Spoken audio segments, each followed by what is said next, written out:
कल की क्लास में हम पहुंचे थे अंतर्राष्ट्रीय दिन रेखा, अंतर्राष्ट्रीय समय रेखा को पूरा पढ़ा था, अंतर्राष्ट्रीय दिन रेखा देखना था। ये हमारा डायग्राम ऐसा ही चलेगा, थोड़ा ये इनको मिटा देता हूँ मैं, थोड़ा साफ हो जाएगा ये।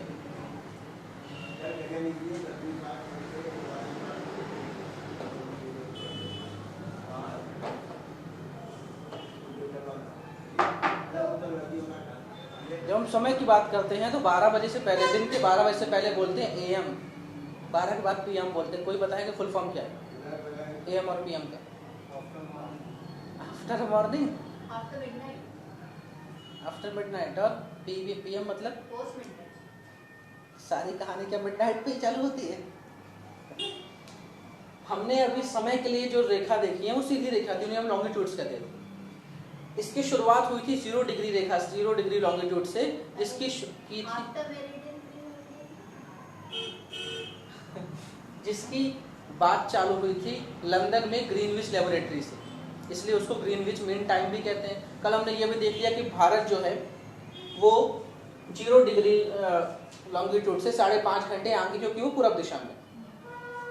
ये जो सीधी रेखाएं हैं इनको हम मेरिडियन भी कहते हैं, मेरिडियन भी कहते हैं। तो जो एएम है उसका नाम होता है एंटी मेरिडियन, ANTE मेरिडियन, और पीएम मतलब होता है पोस्ट मेरिडियन। तो सवाल ये कि मेरिडियन का अर्थ क्या है? तो मेरिडियन का अर्थ होता है दोपहर या नून। तो एंटी मेरिडियन मतलब दोपहर से पहले। ये मेरिडियन शब्द या एंटी शब्द, दोनों सब सारे शब्द कैसे हैं? लैटिन भाषा के हैं, ये लैटिन भाषा के। तो ANTE एंटी मेरिडियन, MERIDIAN, और पीएम मतलब पोस्ट मेरिडियन, दोपहर के बाद। तो एएम और पीएम के लिए ये थ्योरी चलती थी। ये दुनिया की सबसे पुरानी यूनिवर्सल भाषा लैटिन है। लैटिन मतलब आज तो कहते हैं उसे अमेरिका का पूर्वी हिस्सा, मतलब जो नॉर्थ अमेरिका कॉन्टिनेंट है उसके पूर्वी हिस्से में जो समुद्र है उसको हम, वहाँ के जो देश बसे छोटे छोटे उनको हम कहते हैं लैटिन कंट्रीज, उनकी भाषा थी ये लैटिन। लेकिन इनका प्रसार इतना ज़्यादा हुआ कि पूरा यूरोप लैटिन बोलता था।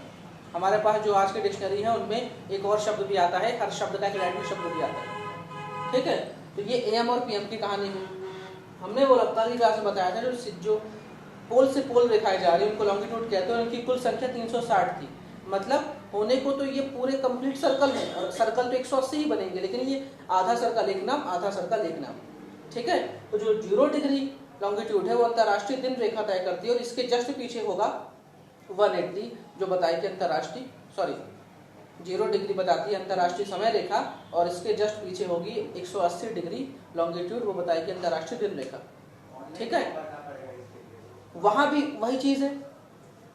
अभी आप इसको जो मैं 0 बना रहा हूं इसको आप समझो 180। अब समझ लो कि आप धरती का पिछला हिस्सा देख रहे हो, ये 180 है। तो ये जो सीधी रेखा है इसका नाम मैंने अब क्या दिया? अंतर्राष्ट्रीय दिन रेखा, इंटरनेशनल डेट लाइन। अंतर्राष्ट्रीय दिन रेखा का ये हिस्सा पूरब है, ये हिस्सा पश्चिम है। वहां भी यही बात, सूरज कहाँ निकलता है? पूरब की दिशा में। तो दिन पहले कहाँ होगा? पूरब में। तो जो पूर्वी देश है वहां पे एक दिन ज्यादा जाएगा। मतलब अगर मैं इंडिया हूँ, मैं पूर्वी देश हूँ, तो मेरे यहाँ तारीख कितनी है आज? 4 फरवरी। तो मेरे यहाँ सूरज पहले निकला है। जो पश्चिमी हिस्सा है ये वेस्ट वाला, वहां सूरज बाद में निकलेगा। भाई यहाँ से उगा होगा, वैसे सूरज नहीं निकलता है, हम घूमते हैं, हम घूम रहे हैं सूरज की ओर। तो पहले मतलब मेरी इस उंगली को आप, सबसे छोटी उंगली को आप वो समझो इंडिया। तो अभी इंडिया सूरज के सामने आया, फिर मुड़ते मुड़ते मुड़ते मुड़ते इसको समझो अमेरिका, अमेरिका आएगा बाद में। अब मेरे यहाँ शाम है तो अमेरिका में सुबह हो रही हो, ठीक है। तो जो अंतर्राष्ट्रीय दिन रेखा है वो कहता है कि पूर्वी दिशा के सारे देश में एक दिन प्लस करो, और पश्चिमी दिशा के सारे देश में एक दिन माइनस करो।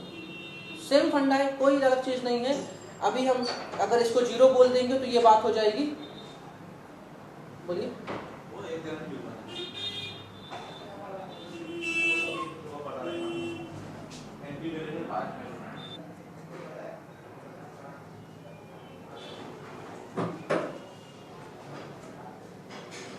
तो अंतरराष्ट्रीय जो दिन रेखा है वो कहती है कि पूर्वी दिशा के जो देश रहेंगे उनमें एक दिन प्लस करेंगे, पश्चिमी दिशा के देश में एक दिन माइनस करेंगे। तो 180 डिग्री का जो देशांतर है वो बताता है कहाँ दिन पहले कहाँ दिन बाद। आज 4 तारीख है, भारत में, भारत पूर्वी दिशा का देश है, तो पश्चिमी दिशा के देशों में अभी 3 तारीख होगी, क्योंकि उनके यहाँ सूरज अभी निकला नहीं होगा, क्योंकि दिन की शुरुआत सूरज से करते हैं और सूरज पहले पूर्व दिशा में निकलता है, फिर पश्चिमी दिशा में निकलता है। ठीक है, तो एक ही लाइन इधर साइड 0 कहलाती तो बताती है समय, इसके जस्ट पीछे उसका नंबर हो जाता है 180 तो बताती है दिन।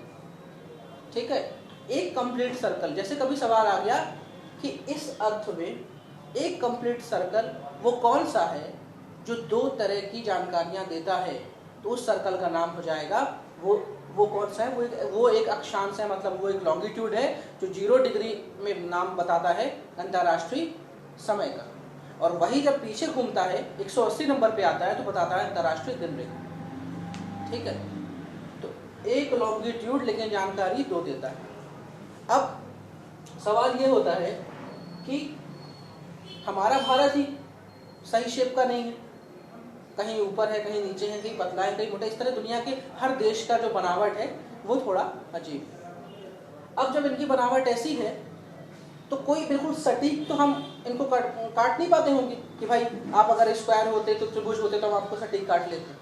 तो अब क्या करते हैं, अंतर्राष्ट्रीय ये जो समय रेखा है उसके लिए कोई दिक्कत नहीं थी, किसी के यहाँ 15 मिनट पहले, किसी के यहाँ 15 मिनट बाद चलता है, लेकिन अब दिन की बात आती है, अगर हमसे ही कह दिया जाए कि आपका जो इंदौर शहर है ये आज 4 तारीख मनाएगा और भोपाल शहर आज से 5 तारीख मनाएगा, तो हर कुछ वो एक दिन पहले पाएगा, तो हम विवाद की बात है कि भाई दिन में ऐसा क्यों कर रहे हो। तो जब ये इसकी पीछे मतलब ये जो आपकी रेखा 180 डिग्री, जब इसका बंटवारा किया गया कौन इधर आएगा कौन इधर जाएगा, भाई जो पूर्वी दिशा की तरफ हम इसको रख रहे हैं वो एक दिन पहले मानेंगे, जिसको पश्चिमी दिशा में रख रहे हैं वो एक दिन बाद मानेंगे।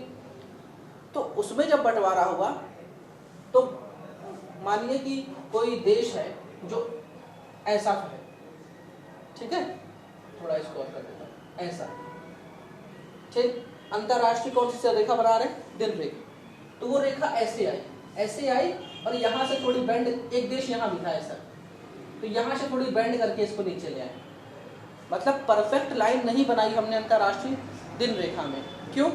क्योंकि परफेक्ट लाइन बनाते हैं तो फिर ये तो लाइन ऐसे आती ना, तो मालूम चलता ये कंट्री मान लो चाइना है, तो चाइना में आधे चाइना में 3 तारीख मनाते हैं, आधे चाइना में 4 तारीख मनाते हैं, इसलिए देशों इकलौती ये अक्षांश है कि ऐसे देखने में तो सीधी सीधी दिखा रहा हूँ मैं कि बिल्कुल ऊपर से चली नीचे गिर गई, लेकिन जब यहाँ पे दिन की बात आई और जो आपके पास ग्लोब होगा या आप बड़ा सा एटलस खरीदो, मैप खरीदो, तो उसमें आप ये देख सकते हो, तो हमने यहाँ पे ऐसा किया, ठीक है।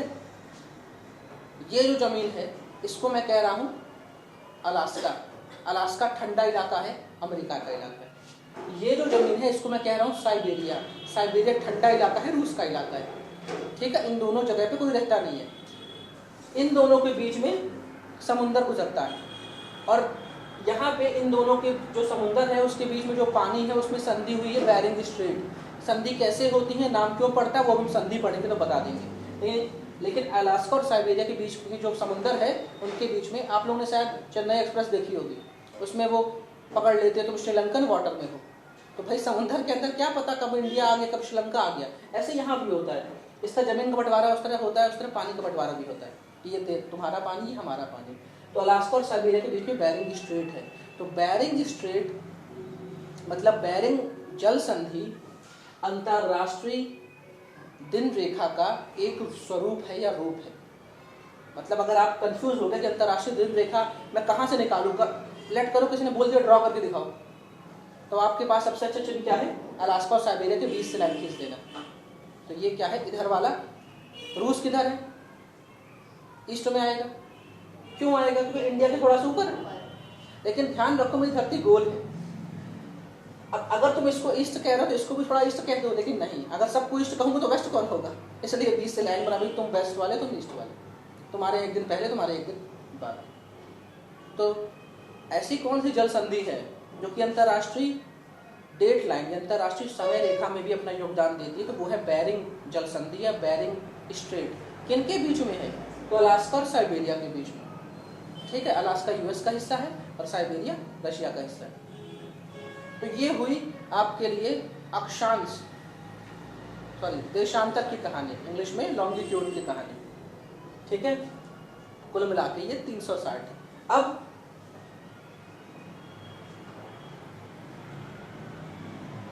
यहां से हम कहानी चालू किए थे भाई 0 1 2 3 4, सॉरी हाँ, यहां से कहानी चालू किए थे।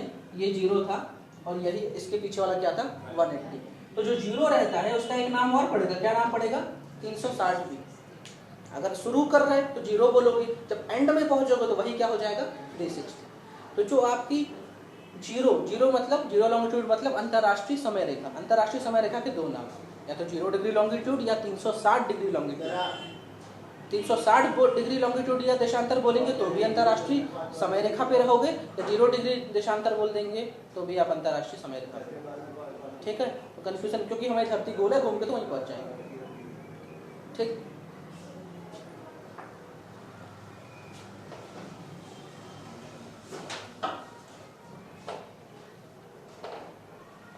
बड़ा अच्छा चित्र बना हुआ है, इसलिए थोड़ा मिटाता नहीं हूँ, कुछ और बता देता हूँ। इसके पहले ये मेरा छोटा सा सूरज है, ये छोटी सी धरती, ये अपन ने कल चित्र बनाया था। सूरज के चारों ओर धरती जो घूम रही है वो कैसे घूम रही, पश्चिम से पूर्व की दिशा में, मतलब ऐसे है, ये एरो जा रहा है, ये घूमती जा रही है। धरती अपने अक्ष में झुकी हुई है, झुकी होने के कारण हमने देखा था 23.5 डिग्री में कर्क रेखा है, 66.5 डिग्री में मकर रेखा है, इन दो के बीच में डायरेक्ट रोशनी पड़ती, बाकी उत्तरी ध्रुव और सदर्न पोल में रोशनी डायरेक्ट नहीं पड़ती। उस तरह कभी सूरज साउथ पोल में चमकता है, साउथ पोल मतलब साउथ पोल नहीं कहेंगे, दक्षिणी हिस्से में चमकता है, कभी सूरज उत्तरी हिस्से में चमकता है, ठीक है। अभी हमें ठंड लग रही है, हम भूमध्य रेखा के ऊपर हैं। कैसे हैं ये हम इंडिया पढ़ेंगे तो हम उसका लॉन्गिट्यूड पढ़ लेंगे तो आपको समझ में आ जाएगा कैसे हम ऊपर हैं। हम भूमध्य रेखा के ऊपर है और हम पूर्वी दिशा में हैं, तो हमें अभी ठंड लग रही है, इसका मतलब सूरज कहाँ चमक रहा है, नीचे चमक रहा है, ठीक है। अब इस तरह के घूर्णन में सबसे पहले बात आती है कि ये जो हमारा चक्कर था, इसमें हमने बताया था कि ये जो चक्कर है ये गोल नहीं है, ये अंडाकार शेप में है। तो 2 बार धरती पास आती, 2 बार धरती दूर जाती है सूरज से, ठीक है। ये जो दूरी है ये दूर वाली है, ये जो दूरी है वो पास वाली है। इनको हमने इंग्लिश में पढ़ा था एपीहीलियन और पेरीहीलियन। हमने सूरज और धरती की मैक्सिमम दूरी कितनी देखी थी, कितने किलोमीटर, देखो मत कॉपी बता दो ऐसे, 2 मिलियन किलोमीटर, मतलब 152 गुणे 10 लाख करिए, इतना किलोमीटर दूर है सूरज और धरती की अधिकतम दूरी, और पास दूरी थी मिलियन किलोमीटर, ठीक है। तो सूरज धरती से सबसे ज्यादा दूर जब होगा तभी मैं ठंडा होगा ना। तो सूरज धरती से सबसे ज्यादा दूर होता है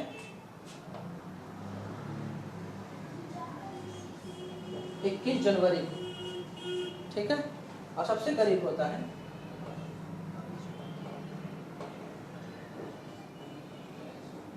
22 जुलाई, ठीक है। 6 महीने का अंतर कर लूं। तो ये कौन सी, ये सूरज सबसे दूर है, यहाँ सूरज सबसे पास है, ये पेरीहीलियन है, ये एपीहीलियन।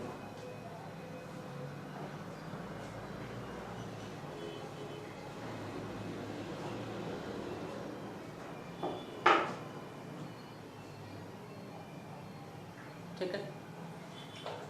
अब एक कंडीशन तब, इसी चक्कर में एक कंडीशन तब आती है, सूरज हमारे सिर के ऊपर सीधा चमकता है, तो हर दिन चमकता है दिन के 12 बजे। एक ये कंडीशन होती है कि सूरज उगता है तो हमें ऊंचाई दिखाई देता है। ये हम इस इंदौर में या पर्टिकुलर एमपी में समझ में नहीं आएगा, क्योंकि हम बहुत छोटे से धरती के बड़े छोटे से हिस्से में रहते हैं। उनको हम कहते हैं इक्विनॉक्स।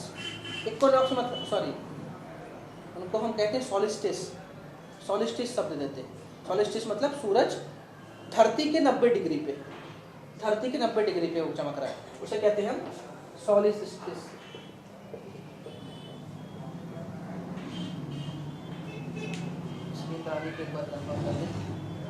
सॉलिस्टिस का मतलब होता है कि सूरज धरती के से 90 डिग्री कोण बना रहा है।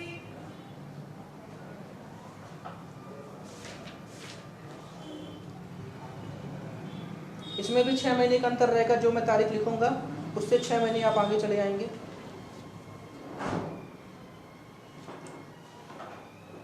इक्कीस जून को सूरज और धरती का कोण 90 डिग्री होता है। 6 महीने आप आगे बढ़ा लो, 22 दिसंबर। ठीक है। इंडिया में 21 जून को क्या पड़ता है? ठंडी गर्मी, तो नाम हो जाएगा समर सॉलिस्टिस। और 22 दिसंबर क्या पड़ती है? ठंडी, तो नाम हो जाएगा विंटर सॉलिस्टिस। ठीक, समर और विंटर।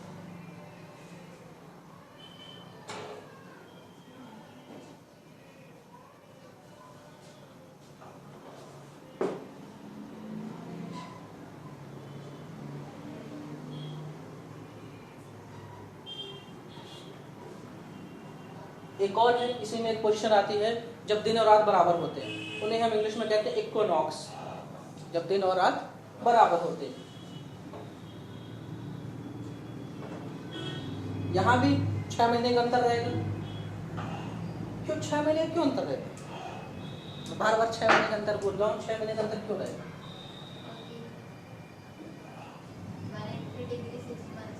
हाँ, 180 डिग्री मतलब अगर यहाँ हो तो यहाँ पहुँचोगे, यहाँ हो तो यहाँ पहुँचोगे। इक्विनॉक्स मतलब दिन और रात बराबर। 24 घंटे का अगर हमारा पूरा दिन है तो उसमें 12 घंटे रात, तो 12 घंटे दिन। 23 मार्च और 24 सितंबर। अब इसका भी कुछ नाम लेते। मार्च के मौसम में बसंत आता है, बसंत को हम क्या कहते हैं? स्प्रिंग, तो स्प्रिंग इक्विनॉक्स। सितंबर के मौसम में शरद ऋतु आती है। शरद मतलब होता है ठंडी का हल्का हल्का आगमन होता है, उसे हम ऑटम कहते हैं, तो ऑटम इक्विनॉक्स। ठीक है। ये धरती के घूर्णन पे आपको 6 डेट्स याद रखनी है। धरती जो सूरज के चारों ओर घूम रही है, इसमें 6 डेट्स आपको याद रखनी है। ठीक है।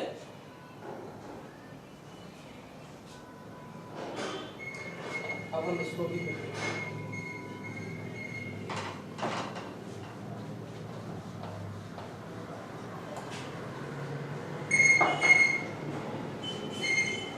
मेरी धरती जो है इसमें कई सारे मंडल हैं। जिस जमीन पर भी हम आप खड़े हैं उसे स्थल मंडल कहते हैं, मतलब उसे लिथोस्फीयर कहते हैं। ठीक है। जहाँ पानी है उसे हम कहते हैं जल मंडल, मतलब हाइड्रोस्फीयर। जहाँ हवा है उसको हम कहते हैं एटमॉस्फेयर यानी वायुमंडल। तो सबसे पहले हम वायुमंडल देखते हैं, फिर जल मंडल देखेंगे, और इसके बाद मतलब इन तीनों के बाद भी एक और मंडल, उसे जैव मंडल कहते हैं, बायोस्फीयर, जहाँ पे जीवन पनपता है। ठीक है। तो हम सबसे पहले एटमॉस्फेयर यानी वायुमंडल की बात करते हैं। वायुमंडल अमूमन हर ग्रह के पास था, मरकरी को छोड़ के, लेकिन हमारे वायुमंडल में क्या खास थी? यहाँ पे जीवनदायिनी गैसेस थी, मतलब ऑक्सीजन थी, नाइट्रोजन थी, कार्बन डाइऑक्साइड। ठीक है। अच्छा, इसके पहले एक चीज और जान लो। मान लो ये आपकी धरती है। आपकी धरती ठोस है, क्योंकि हम बोरिंग करते हैं तो हमें मालूम चलता है बड़ा ठोस। हम इस धरती में, आपने एक करतब शायद देखा होगा सर्कस में, एक बॉल रहती है, कुत्ता उस पर चढ़ जाता है, कुत्ता चलता रहता है, बॉल चलती रहती है। देखा होगा ना? या इंसान कर लेता है, जोकर कर लेता है, मतलब वो बॉल के ऊपर ऊपर चलता है। ठीक है। हम भी धरती रूपी बॉल के ऊपर हैं।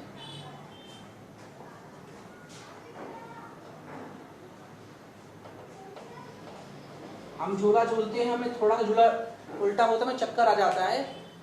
अभी जिस वक्त मैं आपको पढ़ा रहा हूँ, आप बैठे हो, हमें नहीं पता है कि हम ऐसे हैं कि हम ऐसे हैं। हमें बिल्कुल नहीं पता कि जमीन कि हम कैसे हैं, लेकिन हमें इसलिए पता नहीं चलता क्योंकि हम पैदा यहाँ हुए हैं, और जो गुरुत्वाकर्षण बल है वो हमें बचपन से लग रहा है, हम उसके हैबिचुअल हो गए। मतलब पूरी धरती में हम ऐसे चिपके हुए हैं, घर भी ऐसे चिपके हुए हैं, पानी भी ऐसे चिपका हुआ है, पानी भी नीचे नहीं कर रहा। और इतनी बड़ी धरती है, इसका इतना ज़्यादा वेट है, तो न्यूटन के नियम के अनुसार हर बड़ी चीज़ छोटी चीज़ को खींचेगी। तो जमीन ने चट्टानों को खींच रखा है, पानी को खींच रखा है, आपको खींच रखा है, और आप हमसे भी कम हल्की क्या है? हवा है। तो हवा को खींच रखा है। वो जो हवा है वो इस तरह ब्लैंकेट बना के, कंबल ओढ़े हुए, इसे कहते हैं एटमॉस्फेयर को कहते हैं धरती का कंबल। अब कंबल आप ऊपर हिस्से में ओढ़ते हो, ऐसा नहीं कि आपका हृदय कंबल ओढ़ लेता है कि लंग्स ओढ़ लेता है, आपका बाहरी आवरण करता है ना, तो इसे हम कहते हैं ब्लैंकेट ऑफ अर्थ एटमॉस्फेयर को, क्योंकि ब्लैंकेट ऊपर के हिस्से में ओढ़ा जाता है। तो ये पूरे हिस्से में आपका एटमॉस्फेयर है, मतलब अलग से नहीं, मतलब ये धरती के अंदर इनबिल्ट नहीं है हवा, धरती के चारों ओर ये है, ठीक है। अब कोई देश कहीं भी स्थित हो, उसको इस धरती से बाहर निकलना है तो उसे किधर जाना होता है, उसको ये हवा ही काटनी होती है, मतलब हमें वायुमंडल में जाना होता है, हम नीचे तो जा ही नहीं सकते कभी। अगर कोई गलती से बोले कि मैं जमीन में गड्ढा करूंगा तो क्या मैं अंतरिक्ष में गिर जाऊंगा, इम्पॉसिबल। आप जमीन में गड्ढा करोगे तो गड्ढा करते करते करते धरती के दूसरे छोर में निकलोगे, लेकिन धरती से बाहर नहीं जाओगे, क्योंकि वहां भी क्या है, एटमॉस्फेयर, ठीक। ये जो हवा का घेरा है इसको हम कहते हैं वायुमंडल, ठीक। इसके पिछली क्लास में हमने देखा था मेरी धरती की व्यास या डायमीटर, और हमने ये भी देखा था कि ये ऊपर और नीचे से क्या है, थोड़ी चपटी है। ये कौन बताएगा मुझे धरती का व्यास या डायमीटर इक्वेटर में? देखो इक्वेटर में ज्यादा होगा, भूमध्य रेखा में ज्यादा है, क्योंकि यहाँ पे पूरी लाइन खिंचती है, यहाँ पे लाइन छोटी हो जाती है। डायमीटर मतलब व्यास, डायमीटर इक्वेटर में था 12,756 किलोमीटर, मतलब अगर मैं यहाँ पे सीधी लाइन खींचूंगा तो यहाँ पे जो व्यास बनेगा वो 12,756 किलोमीटर का है। इस छोर से इस छोर के धरती में जाऊंगा तो 12,756 किलोमीटर चलना पड़ेगा, और लेकिन अगर मैं ध्रुव में सीधी लाइन खींचूंगा तो 42 किलोमीटर कम हो जाएंगे, मतलब ये जो व्यास है वो 12,714 किलोमीटर का हो जाएगा, राइट। अच्छी बात है। अब अभी मेरा जो ब्लैक बोर्ड है वो 2D है, 3D नहीं है। अगर 3D होता तो ये बॉल उठी भी होती कि नहीं। अब ये जो व्यास है 12,756 किलोमीटर, इसका आधा कर देंगे तो रेडियस आ जाएगा, त्रिज्या आ जाएगा, ठीक है, वो आप कर लेना, मैं नहीं बता रहा क्या है, आप उसको बाई 2 करेंगे तो आ जाएगा। ये अभी 12,714 को बाई 2 करेंगे तो आ जाएगी क्या, त्रिज्या, ठीक।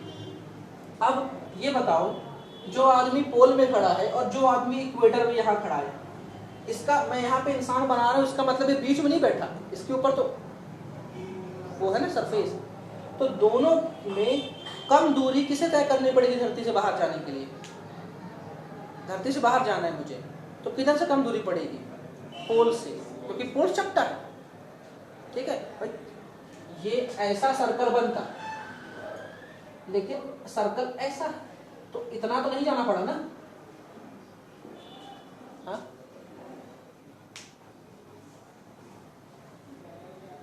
तो धरती से बाहर जाने में किसको, देखो मैं भी गलत पढ़ा सकता हूँ, मैं जानबूझ के भी गलत पढ़ा सकता हूँ, ये देखने के लिए कि सब कोई सो तो नहीं गए।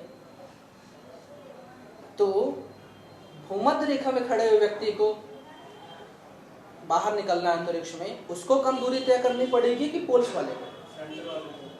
सेंटर में, भूमध्य रेखा पे, इक्वेटर पे, क्योंकि इक्वेटर वाला तो इतना एक्स्ट्रा खड़ा है ना, यहाँ पे है, भूमध्य रेखा वाला थोड़ा नीचे है, तो ये जो एक्स्ट्रा दूरी है वो पोल्स को ज्यादा तय करनी पड़ेगी। इसलिए कभी भी किसी भी देश का सैटेलाइट ना नॉर्थ पोल से छोड़ा जाता ना साउथ पोल से, ठीक है, कहीं से नहीं छोड़ा जाता, उधर से नहीं छोड़ा जाता, क्योंकि एक्स्ट्रा हमें चलना पड़ जाएगा। मतलब जो इक्वेटर में है, हमारे देश में रॉकेट लॉन्चिंग स्टेशन कहाँ है? इसरो का है, इसरो रॉकेट लॉन्च करता है, रॉकेट धरती के बाहर जाता है। कुछ आइडिया? बेंगलोर में, आंध्र प्रदेश में श्रीहरिकोटा, उसे कहते हैं थुम्बा, ठीक है, Thumba equatorial rocket launching station, TERLS, उसी को सतीश धवन के नाम से भी कहा जाता है। Thumba equatorial rocket launching station, TERLS, टर्स कहते हैं, ठीक है, थुम्बा नाम का जगह है वो। तो हम पूरा भारत छोड़ के आंध्र प्रदेश क्यों गए? कुछ क्लू? क्योंकि आंध्र प्रदेश नीचे पड़ता है और हमारा जो निचला हिस्सा है दक्षिण एशिया, दक्षिण भारत, उसके नीचे जाएंगे तो हम भूमध्य रेखा में आ जाएंगे। आंध्र प्रदेश के जस्ट नीचे कौन था? तमिलनाडु था। तमिलनाडु का जो एरिया है वो काफ़ी कम है और वहाँ पे समुद्र की लहरें काफ़ी तेजी से उठती हैं। तो हमारे करोड़ों अरबों के प्रोजेक्ट में कोई तूफान ना खराबी ला दे या कोई हवा या मॉइस्चर खराबी ला दे, इसलिए हम तमिलनाडु नहीं उतरे। नहीं तो सबसे नीचे तो क्या था? विवेकानंद रॉक, वहीं से रॉकेट लॉन्च करते कन्याकुमारी में। इसलिए हम आंध्र प्रदेश में थुम्बा नामक जगह से लॉन्च करते हैं। नीचे क्यों आए? क्योंकि वो भूमध्य रेखा के पास में। हमारे पास भूमध्य रेखा का इलाका नहीं है क्योंकि वो किसी और देश का है। किसी और देश में क्यों चाहे किराए पे जमीन लें, तो जितना हमारे पास हो सकता है हम यहाँ करते हैं। नहीं तो कोई बोले अरे क्या नीचे से करते हो, इससे अच्छा नंदा देवी के ऊपर से करो ना, तो पहाड़ के ऊपर से जाएगा तो थोड़ी दूरी और कम हो जाएगी। ठीक है, तो इतना वहाँ तक हमें पहुँचाना मुमकिन नहीं है। तो अगर हमें अंतरिक्ष में जाना है तो कम दूरी कौन तय करेगा? भूमध्य रेखा वाला, पोल्स वाला नहीं। अब बात करते हैं अपने वायुमंडल। वायुमंडल मतलब वायु का मंडल।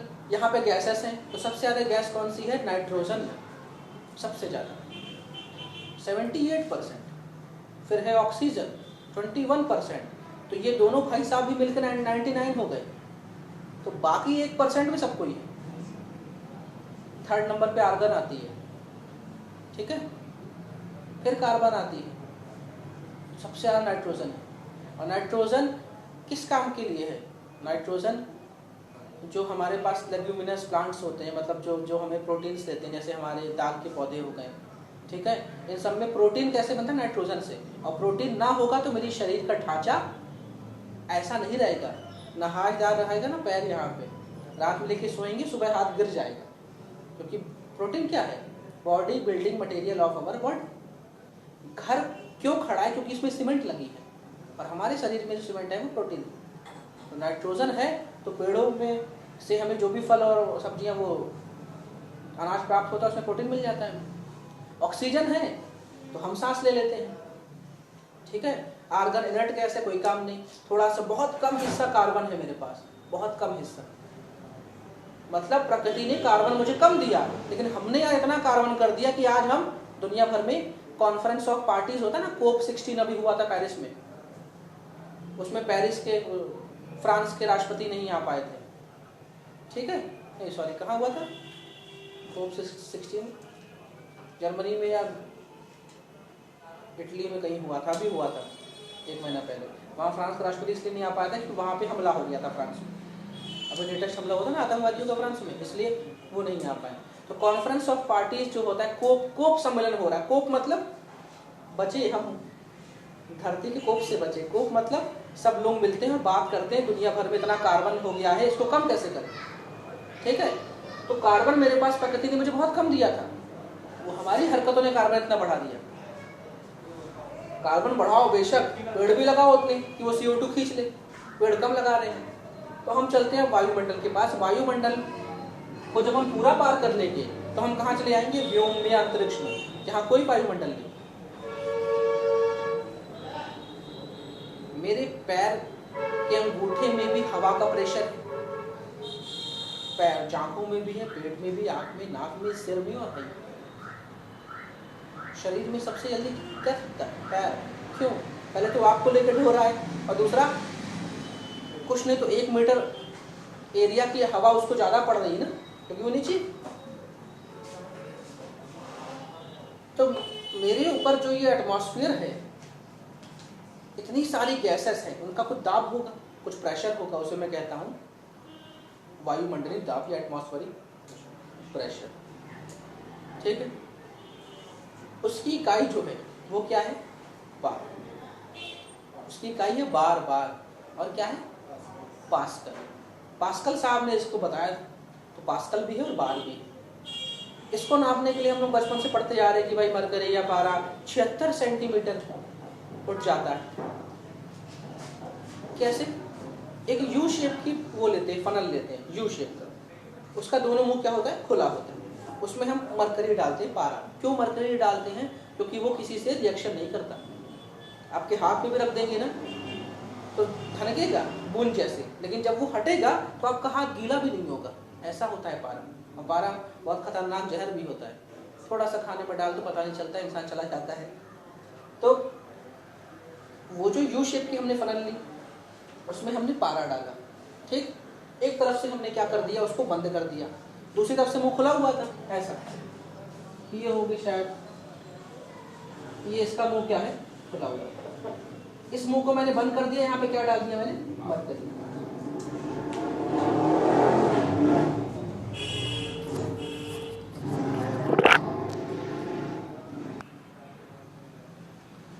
तो बात हो रही थी इसके एटमॉस्फेरिक प्रेशर को देखने की। तो हमने यू शेप का फनल लिया, इसमें हमने मरकरी डाला, एक तरफ से इसका मुंह बंद कर दिया। अब यहाँ से क्या घुसेगा, गैस घुसेगी, क्योंकि भाई गैस तो हर जगह। हम अगर जमीन में पानी गिरा देते तो पानी सूख क्यों जाता है, क्योंकि हवा ने उसको सुखा दिया। यहाँ से गैस इंटर करेगी, कौन सी गैस, पूरी एटमॉस्फेयर वाली, ये घुसती है। और इसमें हमने थोड़ा सा वो बना रखा है इंडिकेशन, ये है सॉरी 76 सेंटीमीटर, 76 mm है, 76 सेंटीमीटर बहुत हो जाएगी, 76 mm है। यहाँ तक ये जो आपकी मरकरी चढ़ के कहाँ जाती है, यहाँ तक, मतलब किसी ने इसको धक्का दिया तब यहाँ तक आई। इसको कहते हैं 1 बार या 1 पास्कल। तो आपका वायुमंडलीय दाब का जो मात्रक है वो क्या है, मरकरी का यानी पारे का 76 mm चढ़ना, ठीक है। मेरे सिर के ऊपर पता नहीं कितना एटमॉस्फेरिक प्रेशर होगा, बहुत ज़्यादा। एक जमीन में रहने वाला, मतलब मैदानी इलाके में रहने वाला व्यक्ति अगर माउंट एवरेस्ट में जाता है, नंदा देवी में जाता है, तो उसकी नाक की नसें फट जाती हैं। क्यों, बचपन से यहाँ रहा है, एक निश्चित अमाउंट का एटमॉस्फेरिक प्रेशर झेल रहा है बचपन से, एक दिन से। माँ जैसे बच्चा जन्म लेता है रोता क्यों है, कोई उसको मारता है नहीं, अभी तक उसने एटमॉस्फेरिक प्रेशर झेला नहीं था, माँ झेल रही थी उसका हिस्से का। जैसे वो बाहर निकला, पूरा एटमॉस्फेरिक प्रेशर उसके ऊपर पड़ा, उसको अजीब लगा ये क्या है, फटक से रोया, क्योंकि और कुछ तो करना आता नहीं, इसलिए बच्चा रोना चाहिए, नहीं रोता तो डॉक्टर मारता, रो भाई रो। अगर यहाँ मैदानी इलाके का व्यक्ति अगर पहाड़ी इलाके में जाना है तो 2-3 किलोमीटर ऊपर चला जाता है, 2-3 किलोमीटर का जो एटमॉस्फेरिक प्रेशर वो कम हो जाता है। तो जो मेरे शरीर की जो नसें हैं वो पिछले 20 सालों से तो ये प्रेशर झेल रही थी, अचानक वहाँ जाती है तो सबसे लाइट या सबसे कमज़ोर नस क्या होती है, नाक की। कमज़ोर इट मीन्स ऐसा नहीं कि पूरे शरीर में सबसे कमज़ोर है, सबसे ज़्यादा ओपन भी तो है, नाक से तो हवा ले रहे, सांस ले रहे, फटाक से वो फट जाती हैं और हमारी नाक से खून निकलने लगता है। क्यों, क्योंकि हमें आदत थी, मान लो हमें 150 बार प्रेशर की आदत थी, वहाँ मिल रहा है 110, तो मेरा शरीर रिएक्ट तो करेगा ना, भाई आप क्या कहाँ ले आए हमें, तो नाक से खून आया। ये हमने बचपन में पढ़ा होगा, क्यों पर्वतारोही होगी नाक से खून आने लग जाता है, तो उसका रीज़न ये। इसलिए जो माउंटेन में चढ़ते हैं उनको 3-4 महीने ट्रेनिंग दी जाता है, पहले थोड़ा सा चढ़ाते हैं, वहाँ पे 10 दिन रहते हैं, फिर थोड़ा और ऊपर ले आते हैं, फिर 10 दिन रहते हैं, इस तरह कि आपकी बॉडी हैबिचुअल हो जाए, वो एटमॉस्फेरिक प्रेशर झेल ले। तो मेरे सिर के ऊपर या मेरे शरीर के ऊपर बहुत सारा एटमॉस्फेरिक प्रेशर है, पूरा वायुमंडल का दाब मेरे ऊपर। यही चीज़ तब अगर हम गड्ढा करके नीचे जाते हैं, हम कुएं के अंदर जाते हैं, हम बोरवेल के अंदर जाते हैं, तो हमें और एटमॉस्फेरिक प्रेशर सामने आता है, हमें बड़ी घबराहट होती। घबराहट इसलिए नहीं होती कि हम कुएं के अंदर हैं, क्योंकि बड़ी बड़ी मल्टियाँ भी पूरी तरफ से बंद रहती हैं, तो हमें वहाँ घबराहट नहीं होती। लेकिन जैसे हम कुएं के अंदर जाते हैं, बोरवेल के अंदर जाते हैं, घबराहट होती है, क्योंकि एटमॉस्फेरिक प्रेशर अचानक से बढ़ जाता है, और जैसे बढ़ता है मेरा शरीर रिएक्ट करता है, और रिएक्ट करेगा सब, तो हमारा मालिक कौन है, दिमाग घबराएगा, हम बाहर निकल आते हैं। अब बात करते हैं अपने वायुमंडल की फेसेस की, इसके कितने चरण हैं। मेरा वायुमंडल 5 हिस्सों में बटा हुआ है। आप यहाँ पे हो, आप इनमें से कोई एक हो, चाहे आप उल्टे लटके हो चाहे सीधे, लेकिन अपने हिसाब से आप सही हो। ये एक बच्चा खड़ा है, कहाँ पे, 0 मीटर पे। मैंने इसकी जमीन को क्या बोला, 0 मीटर। ऊपर चढ़ेंगे तो काउंटिंग होगा। 0 से 18 किलोमीटर, 18 किलोमीटर पहला फेज आता है, इसे हम कहते हैं ट्रोपोस्फेयर या क्षोभ मंडल। 0 से 18 किलोमीटर ट्रोपोस्फेयर, क्षोभ मंडल। ट्रोपोस का मतलब होता है चेंज, क्षोभ का मतलब होता है बदलाव। 0 से 18 किलोमीटर तक हम जाते जाएंगे, जो भी मुझे गैस मिलेगी, हवा मिलेगी, वो क्या रहेगी, ट्रोपोस्फेयर रहेगी। इस ट्रोपोस्फेयर के बारे में हम देखते हैं पहली चीज़ तो इसका नाम है ट्रोपोस। तो क्या बदलता है यहाँ पे, जैसे हम ऊपर जाते हैं, हम अगर पहाड़ में जाएंगे तो हमें टेम्परेचर कम लगेगा, तो जैसे जैसे ऊपर जाते हैं टेम्परेचर यहाँ पे क्या होता है, कम होता है।